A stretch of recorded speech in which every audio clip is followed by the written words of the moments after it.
quand on a besoin même de personne pour être heureux, mais tout le monde peut arriver dans votre vie.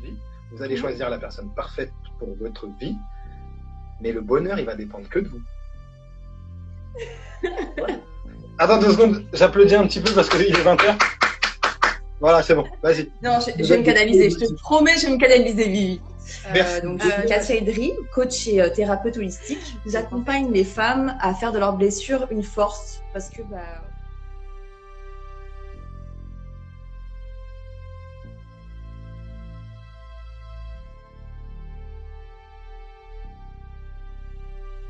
on va travailler avec nous des blessures qui vont faire que quand on va être confronté à certaines situations, on va se briser, on va pas être tout à fait nous-mêmes. On va essayer de compenser, on va essayer de se cacher et on va pas se faire confiance. On ne sera pas dans notre plein potentiel professionnel. Dire, ok, j'ai ces blessures-là maintenant, aujourd'hui, qu'est-ce que j'en fais en fait de ça? Est-ce que je suis prête à les laisser? Parce que chaque blessure, elle a un sens et surtout, elle a une valeur pour qu'on puisse sortir plus fort de tout ça. J'ai pas été développé par la relation, mais je vois plus le côté négatif de la relation. Et je me remets en couple et je réitère la même erreur. Et je me rends compte qu'en fait, je vais chercher chez des personnes à chaque fois un truc que je n'arrive pas à me créer tout seul. Comment sortir de ce cercle vicieux? Déjà, je pense que la première étape, c'est si vous en avez conscience, vous avez fait la moitié du chemin. Parce qu'à un moment donné, il faut aussi faire le deuil de sa relation. J'ai été avec un pervers narcissique et sincèrement, je pense que c'est la relation qui a fait que j'ai pris conscience en fait de ce que je dégageais et de mes limites et que je devais vraiment faire un travail sur moi pour ne plus être confrontée à cette situation-là. Vous ne devez pas vous fuir parce qu'en fait, quand vous vous mettez avec quelqu'un d'autre juste après, au final, qu'est-ce que vous essayez de fuir? Du coup, j'ai fait la même chose, c'est-à-dire j'ai sauté d'une relation à une autre. Je me construisais au travers de cette personne. Par exemple, ma première ex, elle aimait bien, elle avait des goûts de luxe, mais en même temps, elle avait une famille, elle laisse tomber. Et non, mais quand je te dis laisse tomber, on était à 4 au resto, l'addition, elle était à 1000, 1100 euros, enfin bref. Et du coup, et je la payais pas. Et du coup, etc. Et du coup, je pensais que, en tant que jeune qui sort de banlieue, j'aimais les goûts de luxe, je rêvais de ça parce que plafond, verre, etc. Je voulais battre toutes les barrières pour arriver au luxe. La relation s'est arrêtée, je me suis mis avec quelqu'un tout l'opposé, mais surtout que ce soit profil, social, tout. Et je me dis, mais en fait, c'est ça que je veux, c'est pas du tout la première. En fait, c'est ça, parce que la première, il y avait ça qui n'allait pas. Non. La deuxième s'arrête, et je me dis, mais en fait, j'aime pas ça. J'aime ni le luxe, ni le côté on vit au jour le jour. Ça, je pensais aimer, je sais pas, il y a des trucs qu'on aimait bien faire avec ma dernière relation, par exemple. À 2h du mat, on aimait bien aller se cuire une grosse viande. Je mange à 20h, tu vois, et gros plat et tout, et il est 2h, et j'ai la dalle, mais j'ai un petit peu la dalle. Mais comme on est des fous tous les deux, boum, grosse viande, gros plat et tout. Et du coup, tu sais, ça te met dans un. Il y a la dopamine, l'adrénaline, et du coup, t'as le plaisir et tout. Tu te dis, je vis un truc de fou avec elle. La relation s'arrête, je l'ai plus jamais refait de ma vie. Tout seul, je l'ai plus jamais refait. Pourquoi? Parce que on pense aimer des choses, on pense vouloir des choses, etc. Mais tant qu'on ne vit pas seul, comme tu l'as dit, on ne se connaît pas. On ne se connaît pas. Et on pense se connaître, mais on ne se connaît pas.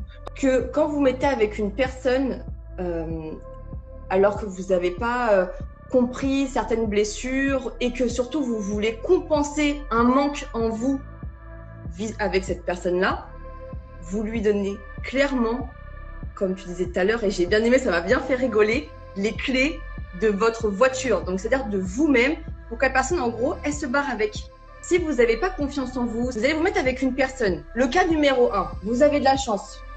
Cette personne, elle est bienveillante. Elle va vous booster. Il n'y a pas de souci.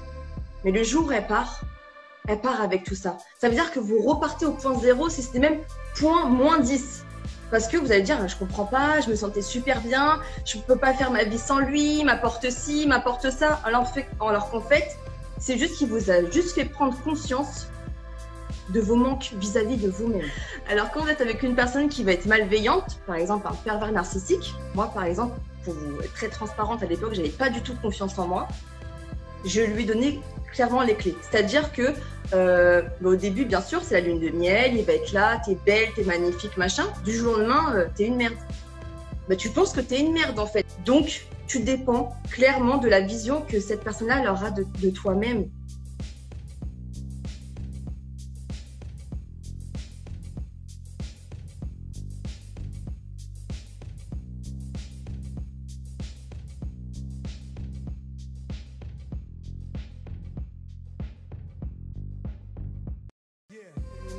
On est censé être notre propre guide et on est censé se protéger. Maintenant, je vous dis pas, faut attendre de réparer toutes ces blessures pour être en couple.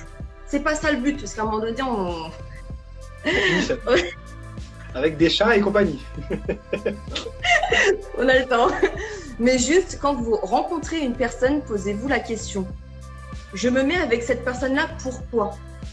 Quelle est sa plus-value dans ma vie? Pas qu'est-ce qu'elle essaie de combler. Maintenant, si c'est le cas, ok, c'est pas de problème. Vous pouvez, dans une relation comme ça, il n'y a pas de souci. Mais il faut en avoir conscience. Il faut savoir après tirer ce qu'elle aura réussi à mettre en lumière vis-à-vis de vous-même. Que sinon, la relation, elle s'arrête, on se dit, mais je comprends pas, pourquoi il m'a quitté, mais je vaux rien. Si, tu as une valeur en fait, tu es un trésor. Mais c'est juste que tu n'en as pas conscience et que ta valeur dépend juste de avec qui tu vas être. Donc, je suis tellement contente de t'avoir fait venir. C'est ouf ce que tu dis, c'est ouf. Bah merci Lily. Mais de rien. Remettez vraiment en question les raisons de pourquoi vous vous mettez en couple.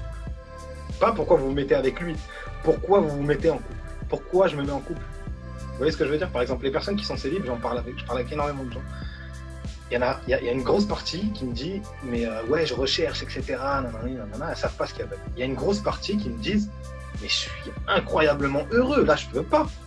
Et je crois plus que les personnes qui disent je suis heureux, je crois plus que ces personnes-là vont réussir leur couple, leur relation, d'accord, que le reste.